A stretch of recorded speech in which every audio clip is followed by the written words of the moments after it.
Olá, bem-vindos a mais um episódio do HGAcast, o podcast do Hospital Guilherme Álvaro. Hoje, o tema que a gente vai discutir é um tema de suma importância. É um tema que abrange a campanha, do mês, o Setembro Amarelo, um mês de prevenção do suicídio e atenção à saúde mental. E para a gente poder discutir e abordar esse tema hoje no nosso podcast, nada mais, nada menos do que o médico, psiquiatra, Dr. Sidney Gaspar. Dr. Sidney Costa Gaspar, né? Eu vou remeter a uma colinha, viu, Sidney? A gente sempre, igual o Faustão, né? Médico psiquiatra, formado na Escola de Ciências Médicas de Volta Redonda, mestrado em psicologia com área de concentração em neurociências e comportamento pela Universidade de São Paulo, diretor clínico do Polo de Atenção Intensiva e Saúde Mental, aqui do nosso pai, que fica ao lado do nosso Guilherme Álvaro, e é um prazer e uma felicidade de recebê-lo aqui para a gente poder discutir o tema. Bem-vindo. Obrigado pelo convite. Acho que é um tema extremamente relevante nesse período, em todos os períodos, mas nesse em especial, para marcar esse mês do Setembro Amarelo. Muito legal. Eu agradeço a presença do Sidney. Já vou melhorar o currículo dizendo que o Sidney é um grande amigo nosso, que tem um trabalho muito bonito aqui no PAI, pertinho do HGA, que sempre dá suporte aos pacientes do Hospital Guilherme Álvaro, do mesmo jeito que eu acho que a gente dá suporte aos seus, e que na clínica privada já cuidou de muitos pacientes, de amigos. Então, Sidney, muito obrigada por estar aqui. Eu tenho certeza que a sua fala vai chegar ao coração de quem precisa de ajuda, não só no Setembro Amarelo, mas em todos os outros meses. Muito obrigado mesmo. De nada, eu que agradeço o convite. O Setembro Amarelo, uma campanha que foca exatamente como a prevenção do suicídio e também nessa atenção à saúde mental. É um tabu. Falar sobre suicídio e falar sobre saúde mental é um tabu para muitas pessoas ainda, né? Nas escolas, no ambiente familiar, no ambiente de trabalho. Então, acredito que as campanhas, essas campanhas, elas exatamente vêm a expor, e colocar uma luz a um tema que por ser pouco discutido, por ser um tabu, as pessoas terem um pouco de receio de falar a respeito disso, ela acaba dando um pouco margem para a gente poder entender melhor de que forma prevenir e ajudar. Como que nasceu o Setembro Amarelo? Você conta para a gente essa campanha, de que forma que ela ganhou essa dimensão e como nasceu a ideia de a gente abordar esse tema? Tem 3 variáveis aí que a gente pode optar para pensar. Uma delas é um marco que foi o suicídio de um rapaz nos Estados Unidos, o Mike, que ele tinha 17 anos, isso em 94, e esse rapaz ele gostava de carro, ele tinha um Mustang que ele arrumou e pintou de amarelo. Então, assim, esse Mustang amarelo foi um dos motivos. Mas uma coisa importante também, que quando ele morreu, os pais e os amigos dele fizeram um cartão com palavras assim, procure ajuda, tal, e esse cartão tinha uma fita amarela, que dá o sentido de abraçar, de acolher. E isto foi uma marca que posteriormente foi incorporada à OMS em 2003, e no Brasil a Associação Psiquiátrica Brasileira em 2013 começa a introduzir o tema para ser incorporado. Em 2014 o Conselho Federal de Medicina abraça essa história, junto com o CVV, enfim, outras entidades, e a partir de 2015 a gente passa a ter essa data como uma data significativa.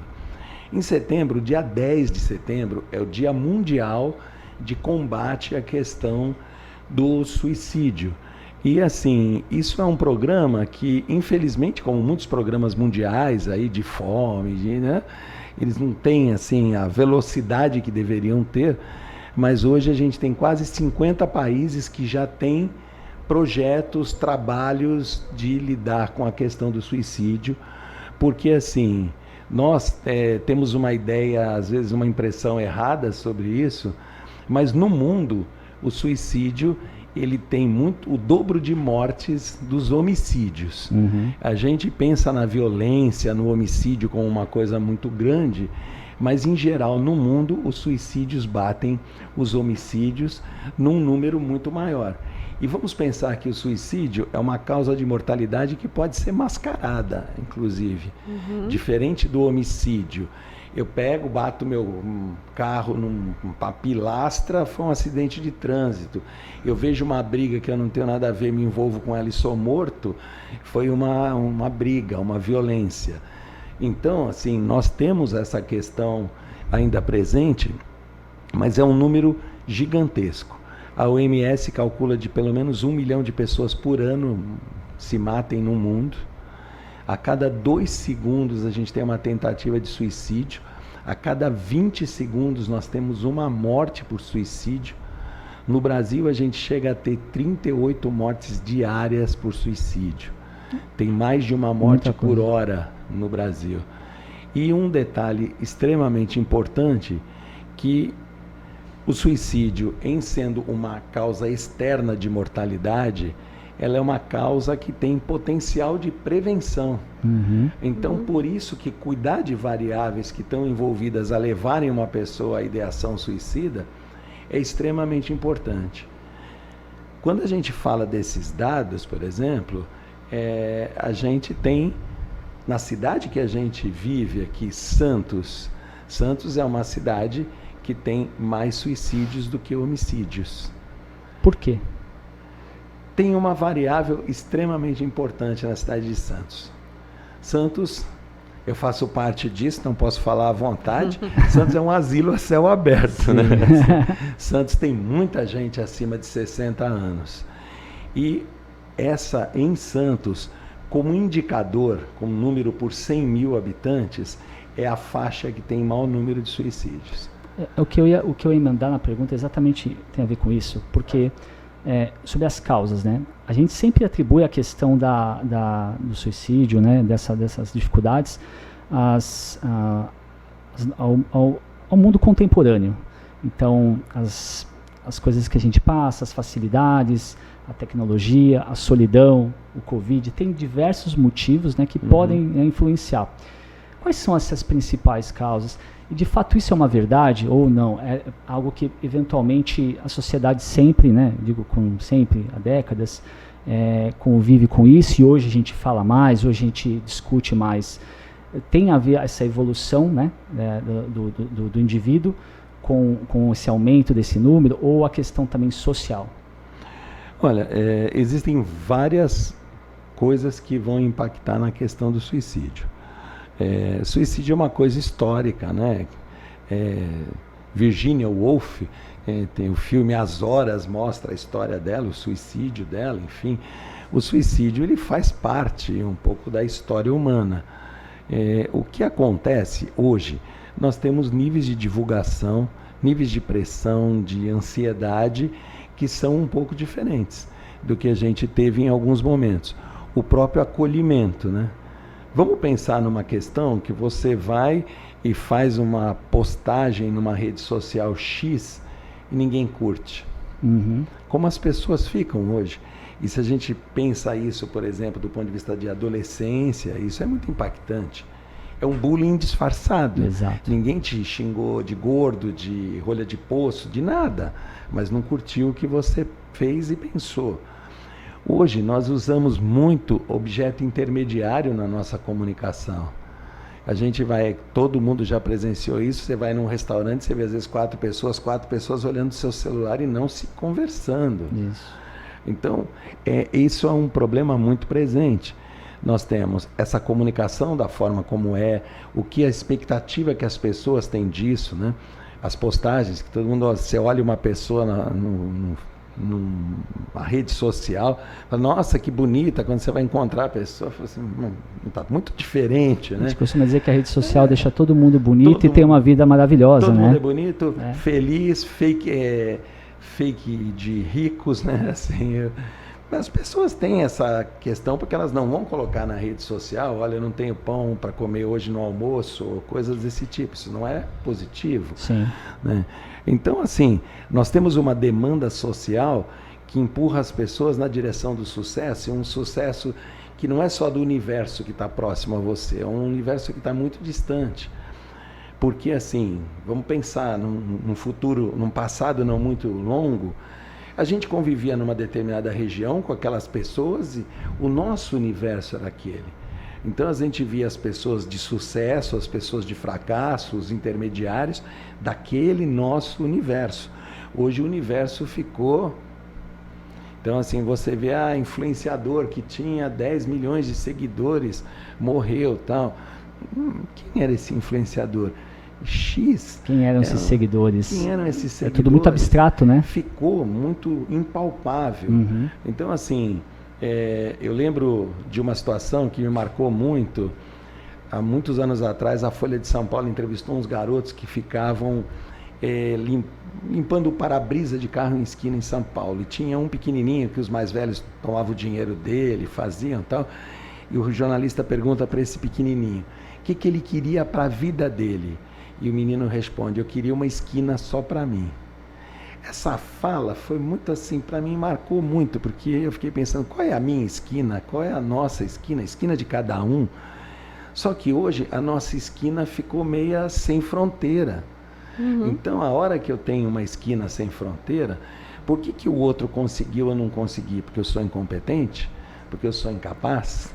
E essa pressão dessa demanda, ela vai gerar na rede social, na sociedade em si, porque a gente pensa e escuta o tempo todo assim, não, hoje existem outras opções, você se adapta, faz isso, faz aquilo, mas o cara que serve cafezinho ali na esquina, se ele perde o emprego, ele não tem adaptação, ele não tem conhecimento de TI, de nada disso, para ele se reencaixar.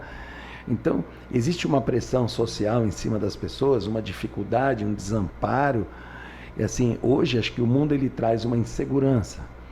A questão da violência, né? Assim, quando a gente pega uma cidade como Santos, que tem mais suicídios do que homicídios, as pessoas hoje, elas se sentem mais inseguras em Santos do que elas se sentiam em 1990. Em 1990, Santos tinha uma média de 100 homicídios por ano. Hoje tem 20. Mas naquela época, alguém que era morto no Rádio Clube, se eu moro na Aparecida, eu não sabia. Uhum. Mas hoje eu sei. Então, hoje eu sei e começo a achar que o mundo ele está muito mais violento do que realmente é. Exato. É uma questão que eu pergunto às vezes para as pessoas. Qual o último latrocínio que você lembra? Uhum. As pessoas têm dificuldade de pensar um latrocínio na cidade de Santos, que é o assalto com morte. Né? Assim, mas... Apesar disso, todo mundo parece que está vivendo no mundo mais perigoso possível. As coisas acontecem instantaneamente. Hoje, qualquer tipo de furto, qualquer tipo de ocorrência aparece nas páginas sociais instantaneamente, né? E aparece muitas vezes como sendo aqui, mesmo não sendo. Exato. Essa informação de que o suicídio é mais comum que o homicídio me surpreendeu muito. Eu realmente desconhecia. Além do que você está falando, dessa questão das redes sociais, que eu acho que na adolescência... isso tem causado um impacto de ansiedade e depressão muito grave nos adolescentes. Sim. Eu não atendo adolescentes, mas às vezes eu converso com mães, né, pacientes minhas, que contam as histórias dos seus filhos. Mas uma outra coisa que eu também percebo, e daí nós não estamos mais falando da faixa etária do adolescente, nós estamos falando da faixa etária, aquela que produz, né? Nós estamos falando dos 30 aos 50 anos, aos 60 anos, que o que eu tenho visto muito é uma questão de comparação. Também se fala, que também tem relação com rede social, acho que hoje, do ponto de vista de doença psiquiátrica, tudo tem relação com rede social, porque as pessoas se comparam o tempo todo. Mas tinha uma coisa que no passado, e eu não sei como é que você observa isso hoje, mas se a pessoa não estiver 100% feliz no trabalho dela, ela já se sente uma pessoa diferente das outras. Então, essa questão de se eu não estou feliz, eu preciso pedir demissão e sair e começar a trabalhar em outro lugar. Eu tenho visto, inclusive, em inúmeras reportagens no dia a dia de conversa, não, mas eu não estou mais feliz. Então, eu preciso mudar. Isso é uma verdade ou as pessoas estão exagerando um pouco nessa busca incessante por felicidade, principalmente porque está vindo de uma rede social que vê todo mundo feliz? Eu acho que isso é muito interessante, Mônica, porque a cobrança por esse mundo mágico, esse mundo perfeito, e acaba sendo muito grande e passa muito essa ideia, eu preciso ser feliz. E o trabalho precisa ser uma coisa feliz. Mas assim, o trabalho não é um lugar de felicidade. Não. O trabalho é um lugar de você produzir e ganhar dinheiro para outras coisas. Porque um cantor que faz na vida dele só isso, ele precisa ensaiar, ele está cantando na hora que todo mundo está bebendo e se divertindo, e ele está lá tomando água para preparar a garganta dele. Será que todo dia ele quer cantar? Por que a gente vê, às vezes, suicídios em personagens, né? Há um tempo atrás, num congresso de psiquiatria, tinha uma mesa que era assim, por que os palhaços se matam? Né? Porque foi a história do Robbie Williams, quando o Robbie Williams se matou. Assim, a gente vê as pessoas num cenário extremamente artificial, ou só aqueles 5% maravilhosos da nossa vida, aquela viagem legal, aquela comida legal, aquela roupa, então, mas assim, as pessoas não veem o cotidiano, então isso vai criando uma tolerância à frustração muito mais baixa. E a tolerância à frustração muito baixa, ela vai gerar uma angústia, porque se eu não lido com isto, ou eu tenho que buscar ou eu sou incompetente. Então, muitas vezes eu busco. Caso 32 vezes, arranjo 18 empregos diferentes, e chega no momento que isso se esgota. Se esgota e eu não consigo dar o passo seguinte à frente, de entender que eu tenho que lidar com frustrações. O mundo, ele não se divide em bons e maus. A divisão de bons e maus é infantil. As crianças fazem isso. O desenho infantil é assim, a turma do bem é a turma do mal. A gente, quando cresce, a gente fala assim, pô, o fulano é legal, mas pô, viajar com ele é chato. Tem coisas nas pessoas. Faz o que você gosta legais. Com ele, o que você não gosta, não faz. Você tem essas opções. Ou às vezes você tem que falar assim, para eu levar o pacote, eu preciso levar esses 80% maravilhoso e esses 20% que eu não gosto tanto. Sim. Mas o outro também está levando, sei lá, 20%, 30% da gente que também não gosta tanto. Então, as relações, elas estão muito pautadas por uma artificialidade. E isso é um problema muito sério, porque a hora que você cai na real, muitas vezes você não tem força para lidar com isso, e entra numa questão que é muito forte na saúde mental ainda até hoje, você está assim porque você é fraco. Você não tem força, ou você não tem fé, ou qualquer coisa, mas é uma fraqueza humana. E na realidade, nem sempre, porque essas pressões, os estressores do cotidiano, eles são gatilhos importantes no disparar de uma doença. Assim como se eu tenho uma propensão para hipertensão e eu como gordura, sal, tudo errado, daqui a pouco a hipertensão vai aparecer. Se eu tenho uma predisposição para depressão, que é uma doença com base biológica, se eu tenho essa predisposição e eu vou tendo frustração aqui, frustração ali, uma hora isso bate e derruba. Porque o estresse, a gente pensa muito no estresse como aconteceu uma grande tragédia. Não, o estresse pode ser de pouquinho em pouquinho e pumba, nos derrubar. E é mais comum esse estresse. E aí eu recebo as pessoas no consultório e falo assim, eu não sei porque eu estou assim. Aí você começa a ver a vida, mas eu não sei como você está vivo. Mas é que tem um preconceito. Nós estávamos brincando aqui antes de começar, um amigo postou hoje, ele disse, de todo mundo quer dizer que eu sou orgulho da nutricionista, mas ninguém posta no Facebook que eu sou orgulho do psiquiatra, né? E entender, e vejo isso no tratamento da obesidade também, a primeira coisa que um obeso ou um paciente depressivo precisa é admitir que tem uma doença. Sim. E na doença psiquiátrica isso é mais difícil ainda, porque lá atrás se dizia o seguinte, que só precisava de psiquiatra quem era louco, né? Sim. E essa lenda, ela continua, né, no dia a dia das pessoas. Não é uma coisa que não existe mais. As pessoas ainda acham que procurar um psiquiatra é para o indivíduo que é louco, e a gente sabe que não. E aí, por isso que eu acho que é tão importante essas conversas, esses podcasts, que chegue a informação a quem precisa. Porque eu sempre digo, se a gente estiver aqui conversando e uma pessoa ouvir e a gente evitar um suicídio, essa nossa fala já valeu a pena. Já valeu. Mas é o objetivo da campanha, né? O objetivo da campanha. Para que a gente possa, na verdade, a informação chegue até a ponta. E uma pergunta é, como identificar, né, esses pacientes com potencial risco de suicídio, né? Qual o comportamento? Porque a gente fala muito da questão da palavra, né, da conversa. Como que o indivíduo que está lá em casa, eventualmente, de que forma que a gente pode mais ou menos entender que esse paciente, ou aquele indivíduo, está propenso ou não, né, a esse risco? Um sinal de alerta, né? Estou lá em casa, começo a olhar meu filho, tem alguma coisa estranha, ou eu estou trabalhando, o meu colega de trabalho, o que as pessoas, ou elas apresentam alguma coisa, ou elas conseguem esconder? Então, essa é uma grande discussão e existem muitos mitos em volta da questão do suicídio, estilo quem fala não se mata, essas bobagens assim. E no mundo médico, muitas vezes a gente também vê isso, né? Fala assim, o cara tinha tantas oportunidades, aí cortou o pulso com faquinha de bolo Puma, né? Ele não quer se matar, ele quer chamar atenção. Existe uma coisa no suicídio, em geral, que é o grito de socorro. O suicida quer chamar atenção. Ele quer chamar atenção para a sua dor, para o seu problema. Uhum.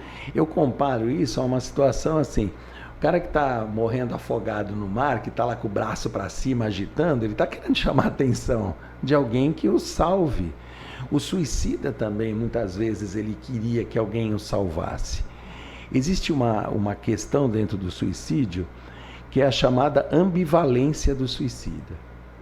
O suicida, ele está naquela vou, não vou, e às vezes a gente vê alguns vídeos aí, eu não gosto muito de ver esses vídeos, mas muitas pessoas veem esses vídeos e falam assim, nossa, o cara ficou um tempão em cima do prédio antes de pular. Ficou exatamente essa ambivalência.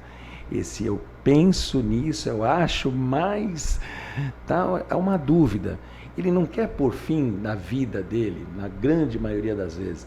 Ele quer pôr fim a um sofrimento que ele tem e que ele entende que esse sofrimento não tem fim, ele é incapaz de reverter esse sofrimento e a dor desse sofrimento é muito forte para ele.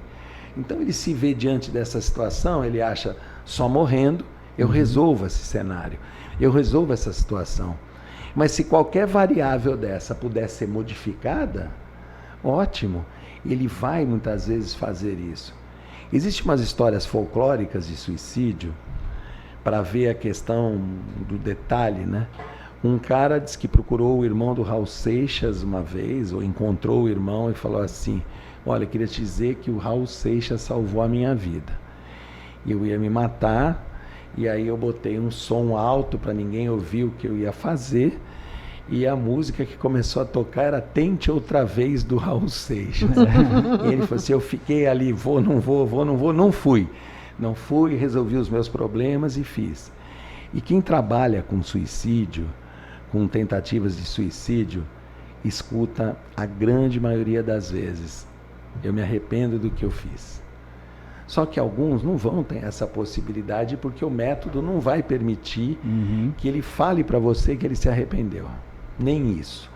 Mas assim, o grito de socorro do suicida, ele é uma coisa que nem sempre é bem interpretada pela gente.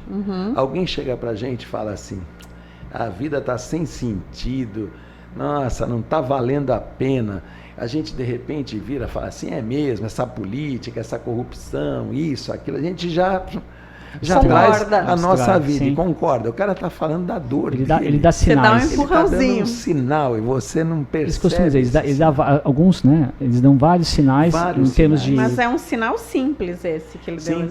Que às vezes é um sinal simples. Que muita gente não entende. Às vezes é uma postagem em rede social, de uma música meio esquisita, umas palavras, uma mudança de cor, tom. São observações que a gente tem que ter. Por quê? Uma coisa que a gente tem que pensar, que o suicídio em geral ele é um processo. Algumas pessoas pensam anos em suicídio até executarem. Algumas pessoas pensam pouco tempo e executam. Mas em geral as pessoas pensam, elas precisam pensar, elas precisam ter a ação em relação a isso e ter o método para executar esse processo. Muita gente fala assim, eu queria morrer, queria que Deus me levasse. É uma variável não muito preocupante. Alguém que fala assim, sei lá, eu quero me matar e comprei um revólver para isso. É muito diferente. Então, os sinais que as pessoas dão, estilo, carta de despedida, o cara que chega para a mulher e fala assim, eu vou deixar as senhas do banco para você, aí tal. O cara não dava a senha para ela comprar uma Coca-Cola na esquina. O que aconteceu de repente dar a senha do banco, né? Comportamentos como isolamento, assim, a pessoa ficar muito diferente. Mudança de humor, né? Mudança de humor. Começar a falar mesmo dessa coisa do sentido da vida. Não, eu sou um peso para todo mundo, tá? Eu só atrapalho. São sinais, muitas vezes, que a gente não pega. E depois a gente faz o engenheiro de obra pronta, né? Ou o legista, né? Que é o melhor médico que existe, acerta todos os diagnósticos. Olhar para trás só que chega atrasado sempre, né? Assim. Então a gente olha e fala assim, aquele dia que ele postou isso era isso. Mas a gente nem sempre percebe. Porque nem sempre o suicida vai chegar para a gente e vai falar assim, olha, eu estou pensando em me matar e vou me matar amanhã cedo fazendo isso e isso. Porque isto não é muito favorável para ele, para essa ambivalência. Talvez vão interná-lo, talvez vão contê-lo.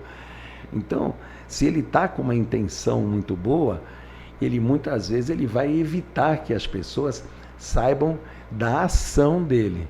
Mas as ideias, de alguma forma, vão vazar em alguns comportamentos, em algumas diferenças que ele faz.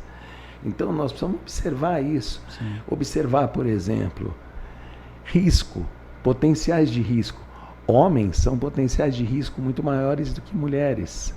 Homens se matam 3 vezes mais do que mulheres, em média. Embora as mulheres tentem mais suicídio. Mas aí varia a questão do método. Os homens tentam com métodos mais agressivos. Então, o método mais agressivo tem um potencial de sucesso maior do que um método não tão agressivo. Isso mostra, inclusive, assim, uma coisa que é curiosa, porque a maior parte das tentativas de suicídio femininas são com medicações. E a maior parte dos suicídios de médicos, médicas, enfermeiras são com medicações. Mas essas conseguem e essas não conseguem. Porque nós, médicos, a gente conhece anatomia, a gente conhece medicação, a gente sabe o que faz isso, o que faz aquilo, e nós somos capazes de elaborar coisas assim, de centro cirúrgico para um suicídio. A dona de casa, ela abre a gaveta e toma o que ela tem. E aí, nem sempre o êxito vai ser alcançado nisto. Então, existe uma questão. Homens sem religiosidade, homens sem família, imigrantes que vivem sozinhos, isso é epidemiologicamente um fator de risco muito importante para suicídio. Aí você vai ter alguns outros fatores, estilo datas comemorativas, é um fator péssimo. É o primeiro Natal sem o papai, é o primeiro Natal sem o meu marido, a minha mulher, enfim, sem o meu filho. É um peso para muitas pessoas e é uma coisa que traz à tona a solidão, o medo, esse abandono. Então são aspectos que pesam bastante. Mas a coisa que, assim, eu diria que esta é a mais pesada de todas, são as doenças psiquiátricas. As doenças psiquiátricas, possivelmente 90% dos suicídios estão envolvidos em doenças psiquiátricas. E, em geral, doenças psiquiátricas maltratadas ou mal cuidadas. Porque, assim, as pessoas, elas chegam no consultório e falam assim, mas eu vou tomar esse remédio, eu vou ficar dependente do remédio? Ninguém pergunta para o endocrinologista, eu vou ficar dependente da metformina? Mais maltratadas ou não diagnosticadas? Porque muita gente, às vezes, não sequer tem um diagnóstico, né? Sim. Existe uma coisa assim, mais ou menos 1/3 dos deprimidos são atendidos. Só que desse 1/3 faz o tratamento de maneira adequada. Então, em tese, você tem 1/9 dos deprimidos que tem um tratamento adequado. E 8/9 estão à sorte. E aí esses vão ser muitas vezes piores. Uhum. Existe uma fração dentro do grupo de deprimidos que são os suicídios que têm um caráter genético.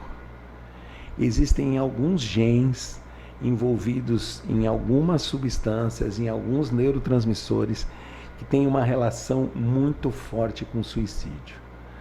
E esses genes, eles, mesmo quando você cria gêmeos monozigóticos separados por famílias que nunca se viram na vida, mas você sabe que esse é esse, a taxa de suicídios nesses portadores desses genes é maior que outras pessoas.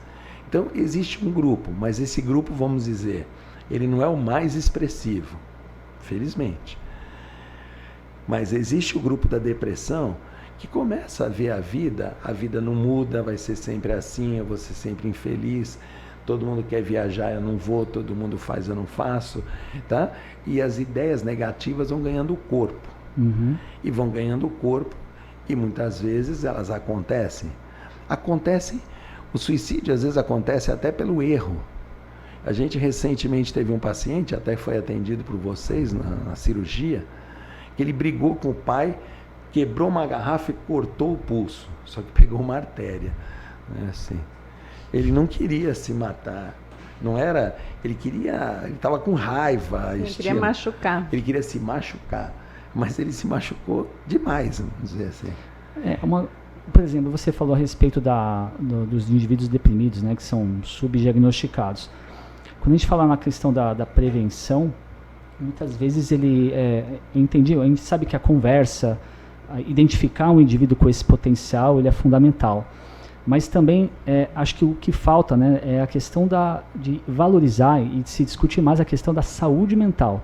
Porque muitos estão associados, como você falou, boa parte desses indivíduos são deprimidos, que não chegam a tratar ou procurar um psiquiatra. Uhum. Né? Mas por quê? Existe muito a questão da estigmatização. Né? O indivíduo, é o que você falou antes, né, Mônica? O indivíduo que ele não procura um psiquiatra porque é um médico de louco, tem essas nuances. Então, se falar, discutir mais a respeito da saúde mental, né, e estimular para que as pessoas entendam a importância disso, é também uma forma de prevenção, correto? Sim, a pergunta assim para o leigo, dando um adendo ao que o Bruno está falando, né? Eu não conheço nada sobre o assunto, eu tenho sintomas de depressão. Eu preciso tomar um remédio? Todo indivíduo que é depressivo, ele precisa de um remédio para depressão? Ou às vezes só psicoterapia com psicólogo estaria suficiente? Como é que a gente sabe isso? Como é que a gente faz para saber qual é o caminho? Eu estou em casa, eu estou ouvindo esse podcast, eu estou me sentindo triste, eu estou achando que eu tenho algumas coisas que o Dr. Sidney está falando. Como é que eu sei se eu preciso buscar um psiquiatra ou um psicólogo tá bom? Então, vamos fazer um comparativo. Mas é o cotidiano da gente, né? Então, assim, não é uma coisa tão complexa da gente pensar. Existe uma coisa que é assim, você ter um diagnóstico efetivo de depressão, isso é diferente de tristeza. Uhum. Eu estou desempregado há não sei quantos meses, aí eu estou para baixo, eu não me sinto feliz, eu vejo meu filho que não tem dinheiro para comprar um Danone, e aí eu estou triste por isso. Isso é diferente, porque se eu arranjo um emprego no dia seguinte, pumba, o meu humor muda. Eu estou com uma variável que é a tristeza. Uhum. A tristeza é um dos elementos da depressão, mas eu preciso, em cima de uma sequência de itens que dizem você é deprimido, eu preciso ter tristeza ou falta de prazer, porque tem pessoas que estão deprimidas, mas elas não estão tristes, mas elas descrevem, eu adorava comer feijoada, hoje para mim tanto faz, eu adorava viajar, hoje não tem graça nenhuma, a vida fica sem graça. Mas além disso, você tem alterações de alimentação, alterações de sono, alterações de memória, alteração no conteúdo do pensamento, outras coisas que vão dizer se você é uma pessoa deprimida. Agora, vamos pensar que uma pessoa com uma depressão leve, existe, do ponto de vista de classificações, depressões mais leves. Uma depressão mais leve, um trabalho às vezes psicoterápico, ele pode ser um trabalho que dê um suporte, vamos dizer que suficiente para isso. Vamos comparar isso com uma diabetes tipo 2, que você vai andar na praia, fecha a boca, tal, e pronto. Deu uma resolvida nessa situação. Mas se você tiver 500 de glicemia, tiver uma diabetes tipo 1, você pode ir a pé até Peruíbe e voltar todo dia, que não vai resolver o seu problema. Então, se a sua depressão, ela é uma depressão mais severa, uma depressão que compromete muito a sua qualidade de vida, você, de repente, não tem vontade de tomar banho, não tem vontade de comer, o seu sono é ruim, você acorda no meio da madrugada e fica pensando um monte de bobagem, chora, triste, sem prazer, sem nada, não vai adiantar você somente fazer uma psicoterapia. Você vai precisar tomar uma medicação. Depressão é uma doença, vamos simplificar, é uma doença inflamatória do cérebro. É um processo inflamatório que aumenta várias coisas que fazem parte das inflamações corporais, inclusive, e ela faz com que algumas estruturas cerebrais, elas diminuam levemente de tamanho. O levemente de tamanho, você faz uma ressonância, não vai achar nada, então fala, pô, não tem nada. Mas vamos comparar um negócio aqui. Vamos imaginar a Avenida Bernardino de Campos, do Canal 2, 6 horas da tarde, cruzamento com Euclides da Cunha. Ali tem um ponto de ônibus e um semáforo. Imagina que um carro quebre nesse semáforo na hora que ele fechou. Como vai ficar o trânsito naquele trecho da cidade? Na depressão, quando você tem uma atrofia que seja pequena em algumas estruturas cerebrais, você vai ter um funcionamento daquelas áreas prejudicado. E esse funcionamento prejudicado vai comprometer muitas outras funções que você tem. Então a medicação, ela é uma medicação para corrigir isto. Ela não é uma coisa, eu vou ficar viciado na medicação, eu vou deixar de ser eu mesmo. Se você está chamando você de você mesmo, esse você doente, você não vai ser mais esse você doente. Você vai ser uma pessoa, você inteiro, sem doença. Mas a medicação, ela não tem esse papel. Vamos imaginar que se a medicação mudasse tanto o comportamento assim, as pessoas, em vez de ir numa biqueira de drogas, aí muitos que vão e se arriscam, iam na farmácia. Sim. E compravam um remédio e ficava doidão, ou ficava legal, ou ficava isso, aquilo. Não, a medicação serve para quem precisa. E muitas vezes as pessoas, e eu uso essa expressão, algumas pessoas, em vez de abrir a porta do psiquiatra e irem passar numa consulta, abrem a janela e pulam da janela. Infelizmente. Infelizmente. Então a gente tem situações desse tipo que as pessoas ficam pensando, depressão, eu vou ficar viciado em remédio. Não. Nós temos duas opções quando a gente tem uma doença. Ou a gente é viciado no tratamento, a gente é dependente do tratamento, vamos chamar assim, ou a gente é dependente da doença. São as duas escolhas, não importa qual seja, se é uma doença do coração, do rim, do fígado, qualquer lugar. Ou a gente é dependente do tratamento que a gente precisa fazer, ou vamos ser dependente da doença. Se eu estou com uma artrose, ou eu faço fisioterapia até que a morte nos separe, ou vou andar de cadeira de roda. Então, assim, de algum jeito eu preciso fazer essas coisas. E o cérebro não é diferente. A doença psiquiátrica é uma doença do cérebro. É um cérebro que não funciona bem. E nós temos essa mania de achar que a gente manda na cabeça da gente. A gente manda até a página 12, se a gente vai comer pizza de mussarela ou de calabresa. Mas assim, quando a gente tem decisões importantes na vida, às vezes a gente não dorme, fica desesperado. Às vezes assim, tem duas propostas de emprego, cada uma tem a sua vantagem e a sua desvantagem. A gente fica às vezes desesperado com aquilo, pede ajuda para Deus e o mundo. Tal. Por quê? A gente não tem essa facilidade de optar por isso. Quem é ansioso piorou ainda mais, porque os ansiosos são inseguros. Então, por serem inseguros, eles ficam com medo das escolhas, com medo do erro, com medo das implicações de tudo isso. Então, a doença psiquiátrica, ela é um cérebro disfuncional que precisa ser tratado. E quando ele não é tratado, ele muitas vezes ele aumenta a nossa estatística de suicídios. Acho que essa tem que ser a fala mais importante, né, de todas. Que quem está nos ouvindo precisa entender que existe uma saída. Sim. E a saída é um tratamento. Sim. É conversar com aquele indivíduo que foi treinado para fazer o seu diagnóstico, te ajudar e te medicar. Tomar remédios em qualquer tipo de doença. Eu me lembro que faz alguns anos que eu fui diagnosticada hipertensa. Para mim isso foi complexo, assumi que eu tinha que tomar um remédio para pressão todo dia, mas todos os dias de manhã a primeira coisa que eu faço é tomar meu remédio e tomar um copo d'água, porque é aquilo ali que está ajudando meu coração a ficar bom. Sim. E entender isso eu acho que talvez seja a coisa mais importante, mas eu quero te fazer mais uma pergunta. Então, quer dizer, você acabou de explicar que um ansioso também pode ser um suicida. Então, não é só a depressão que pode culminar num suicídio, outras doenças psiquiátricas também. Outras doenças psiquiátricas, esquizofrenia, bipolaridade, transtornos de personalidade, dependência de substância, isso também é muito comum. O ansioso vai depender um pouco do subtipo dele, porque tem ansioso que morre de medo de morrer, por exemplo, que tem pânico, ele morre de medo de morrer. Então, ele tentar se suicidar vai ser mais difícil. Mas muitas vezes a ansiedade, no sentido da chamada ansiedade generalizada, ela é um gatilho muito forte para a depressão. Porque muitos neurotransmissores e muitas áreas cerebrais envolvidas na ansiedade também estão envolvidas na depressão, muitos circuitos. Então isso vai fazer com que um estimule o outro.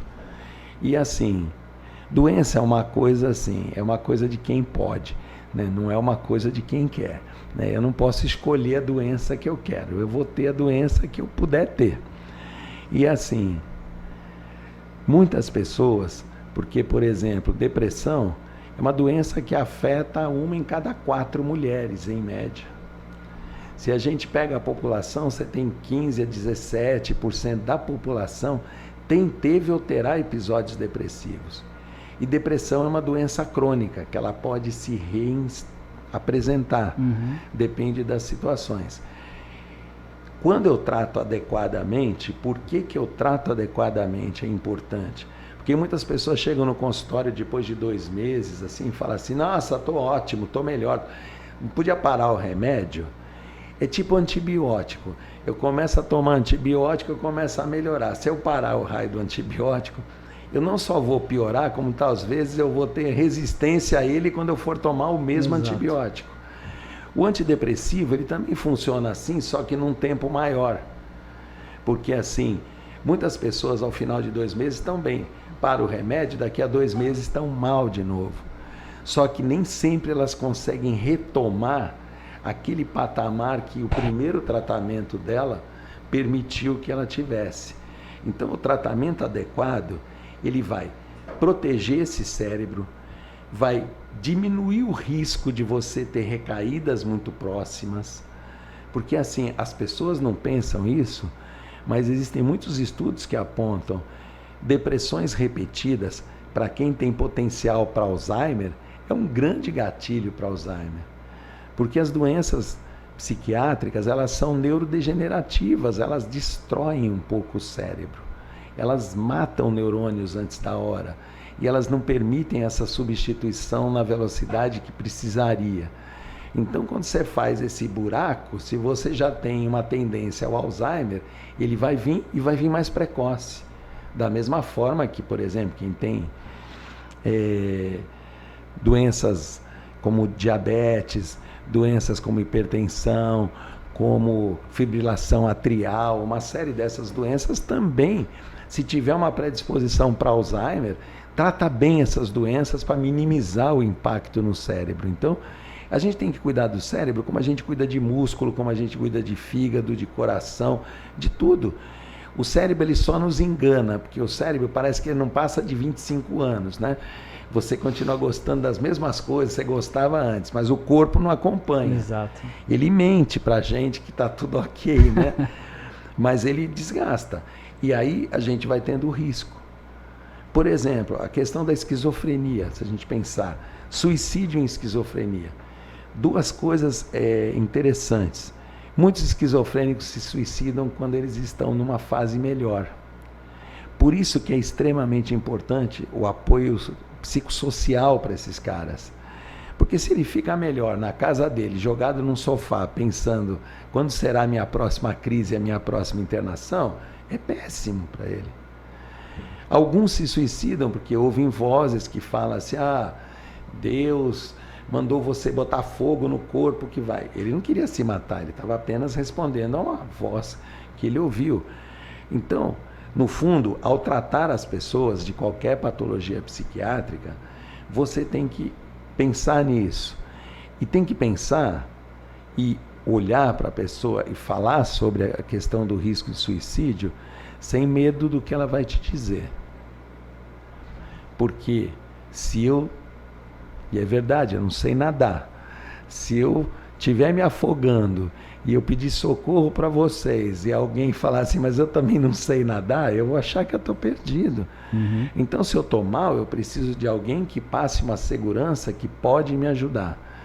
Então, não é assim, eu não posso perguntar sobre isso. Pode sim, pode falar sobre isso, pode perguntar das ideias, pode perguntar o que pensa da vida, quais os planos que as pessoas têm, porque isso vão dizer. Às vezes você pergunta, você está pensando em se matar? Não. O que você acha da vida? A vida não tem sentido, não tem plano nenhum para o futuro. Falar a respeito, falar, comentar.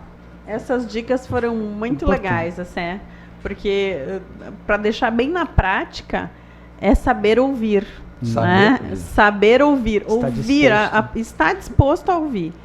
Algumas vezes, a minha pergunta final para você fica assim, a gente como profissional de saúde, algumas vezes, não psiquiatra, fica de frente a um paciente que tem risco alto de suicídio, que você perguntou, você já pensou em se matar? A pessoa respondeu, já tentei. Você está feliz? Como é que está a sua vida? Não, eu por mim não estava nem aqui conversando com você, Mônica. Nessa hora, o que a gente tem que fazer como profissional de saúde, ou se você que está explicando aí como é que busca, né, como é que faz o diagnóstico de alguém depressivo que precisa de ajuda, se alguém responder e te fizer entender que esse indivíduo é um potencial suicida, o que eu tenho que fazer com ele? O que ele precisa? Porque eu não posso lavar minhas mãos, porque depois que eu descobri que ele é um potencial suicida, como é que eu faço? Então, eu vou contar uma historinha muito engraçada, trágica, mas engraçada do ponto de vista, assim, não é possível, né? Assim, aquela tragicomédia, né? Mas antes de falar uma coisinha, quem tentou suicídio tem risco de 100 vezes maior de tentar novamente. Caramba! 100 vezes. É então, muita coisa. Em relação à média da população. Se não foi uma vez... Se você tem na população, como por exemplo, Santos, tem aí uma média de 7 para cada 100 mil habitantes por ano, uma pessoa que tentou suicídio, ele tem 700 por 100 mil. O risco dele é gigantesco. Então, isso é uma coisa que a gente tem que levar atenção, porque muitas vezes nós vamos atender o paciente que tentou suicídio numa instituição não psiquiátrica, numa emergência. E aí, não saber esse manejo é complicado. A história tragicômica... Sidney, eu já atendi alguns, inclusive te encaminhei no consultório, sentado na cadeira. Sim. Porque a pessoa estava nitidamente tão sem vontade de viver na minha frente. Quem está de fora, né, Mônica? Às vezes consegue entender, ou quem convive não percebe, porque às vezes, na família, né? Às vezes a família, no dia a dia, não consegue ter essa percepção, mas quem de fora, numa consulta, você que está apta a escutar, né? No meu caso, nesses dois pacientes que eu me lembro claramente, as mães, que eram minhas pacientes, pediram para encaixar uma consulta comigo para elas e trouxeram seus filhos. E aí a gente você mesmo conseguiu ajudar. Isso para mim é uma coisa tão surpreendente, essa questão de conseguir ouvir, né? Eu acho realmente muito importante. Isso até é uma questão que o Bruno tinha falado lá atrás, da necessidade de uma assistência em saúde mental mais ampla, mas assim, assistência de saúde mental ampla, ela também tem que ser pensada de uma forma diferente de outras especialidades. Porque para você falar alguma coisa para o outro, você tem que ter um certo nível de confiança e de segurança. E isso não se dá muitas vezes numa consulta de 5 minutos. Exato. Não. Porque você vai num otorrino e você queixa que você está com uma dor de garganta, ele abaixou a sua língua, olhou lá, ele é capaz de fazer o diagnóstico, ter uma conduta e você ficar bom em poucos dias. Mas não vai ser em 5 segundos que você vai resolver uma questão psiquiátrica. Então a escuta é extremamente importante.